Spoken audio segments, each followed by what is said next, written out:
Target announced this week that it's planning to close several stores, citing retail theft and organized retail crime as major problems. It's raising growing concerns and questions about whether retail theft is getting worse and what can be done about it. The retail giant said it will close 9 stores in 4 states next month, including in New York City, the San Francisco Bay Area, Portland, and Seattle. Target said it was doing so out of concern about the safety of workers and customers. Target's decision comes as multiple other retailers, including CVS, Macy's, and Walmart, say theft has become a significant problem for their bottom lines. Retailers are locking up more merchandise, saying there's a notable rise in organized theft, where 2 or more people grab merchandise and then resell it. Others point to a disturbing number of smash-and-grab robberies, including looting in Philadelphia earlier this week.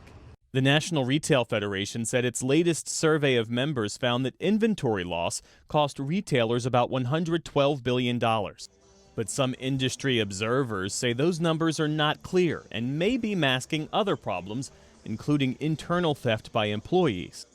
Last winter, a former Walgreens executive acknowledged during an earnings call that maybe we cried too much last year when it came to characterizing theft at its stores.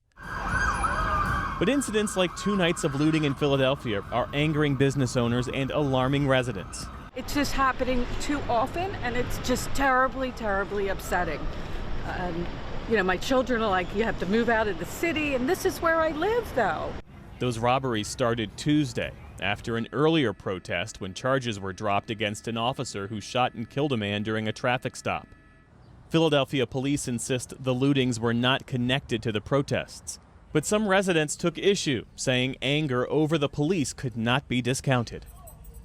Let's dig deeper into this. We're joined by Gabrielle Fonrouge, who covers the retail industry for CNBC. Thanks for being with us.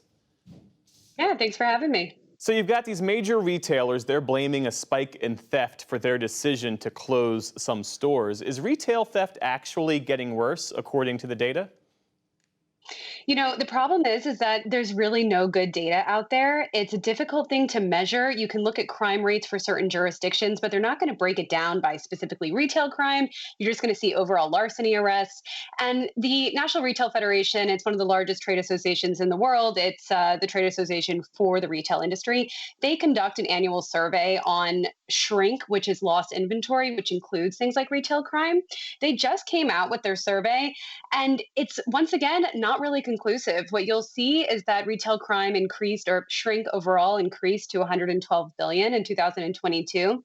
That's up from 93.9 billion in the prior year.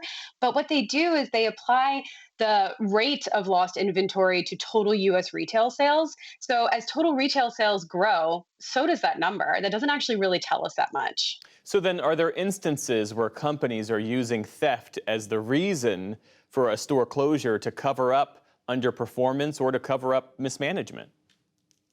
Yeah, so what we've learned in our reporting is that the retailers who are talking about shrink, lost inventory, and specifically retail crime on their earnings calls when they're talking to their investors and things like that, they like to blame retail crime specifically and organized retail crime. But what my reporting has found is that it can often be internal issues that can lead to these high shrink numbers, these lost inventory. Things like employee theft is part of it. That's hiring people who end up stealing from you. Also having poor inventory management, not knowing where all of your stuff is along the supply chain. When you think about where an item is manufactured all the way down to the store level, things get lost. And at the same time, retailers are under a lot of pressure from a host of places. Right now, consumers aren't really spending as much on discretionary goods. They're really keeping it solely on necessities. So they are facing pressure from all of these places, and they're more likely to talk about the impact of shrink. Still, though, there's no denying the uptick in what are these brazen mob-style smash and grab robberies that are plaguing big box stores, they're plaguing upscale retailers. How are companies responding to that? Yeah, so you're completely right. We've all seen the videos. These are viral videos showing people running in, grabbing stuff. But these are also isolated incidents, right? When you see these things on the news every single day, when you read them in the paper, you must feel like, wow, every retail store is under attack. But when you look at the numbers, that shrink percentage that the NRF came out with, that shows how much inventory retailers are losing as a percentage of sales.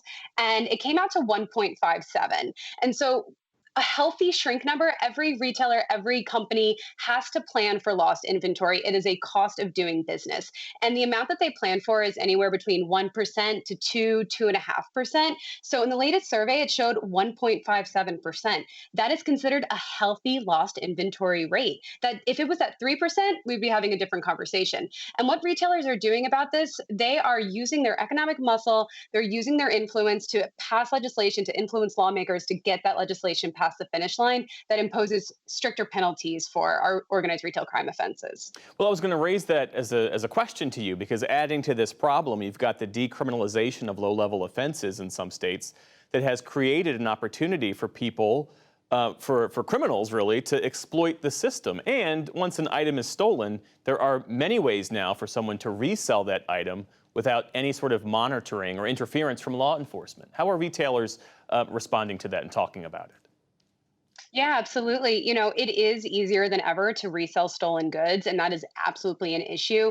Last year, Congress passed the Inform Act, which requires digital marketplaces such as Amazon, eBay, but even smaller places to disclose the identity of high volume sellers. So, to make it easier for law enforcement to track down those people who are stealing large amounts of goods and then reselling them online, that's one part of it that's already gotten past the finish line.